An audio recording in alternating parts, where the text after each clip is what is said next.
I had rather be on my farm than be emperor of the world. A man ought not to value himself of his achievements or rare qualities of wit, much less of his riches, virtue or kindred. Every man thinks God is on his side. The rich and powerful know he is. Faith, as well-intentioned as it may be, must be built on facts, not fiction. Faith in fiction is a damnable false hope. You say there is but one way to worship the Great Spirit. If there is but one religion, why do you white people differ so much about it? Experience has taught us that men will not adopt and carry into execution measures best calculated for their own good, without the intervention of a coercive power.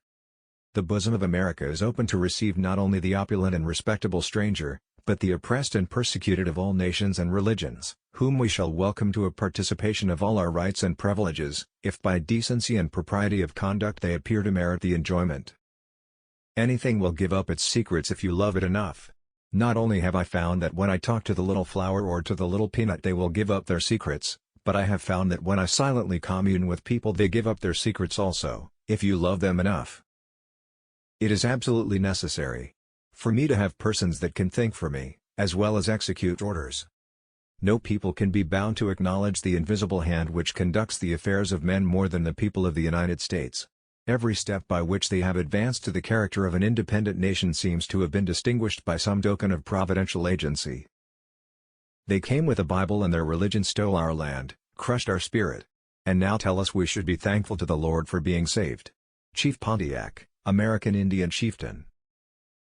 If men are to be precluded from offering their sentiments on a matter, which may involve the most serious and alarming consequences, that can invite the consideration of mankind, reason is of no use to us, the freedom of speech may be taken away, and dumb and silent we may be led, like sheep, to the slaughter. Be courteous to all, but intimate with few, and let those few be well tried before you give them your confidence.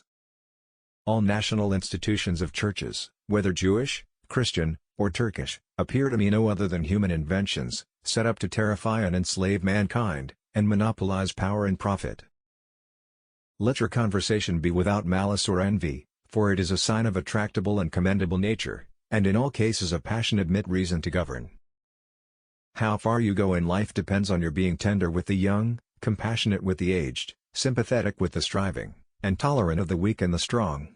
Because someday in life you will have been all of these. Do not suffer your good nature to say yes when you ought to say no. Remember that it is a public not a private cause that is to be injured or benefited by your choice. The nation which indulges toward another a habitual hatred or a habitual fondness is in some degree a slave. It is a slave to an animosity or to its affection, either of which is sufficient to lead it astray from its duty and its interest. Whatever may be conceded to the influence of refined education on minds of peculiar structure, reason and experience both forbid us to expect that national morality can prevail in exclusion of religious principle. Religious controversies are always productive of more acrimony and irreconcilable hatreds than those which spring from any other cause.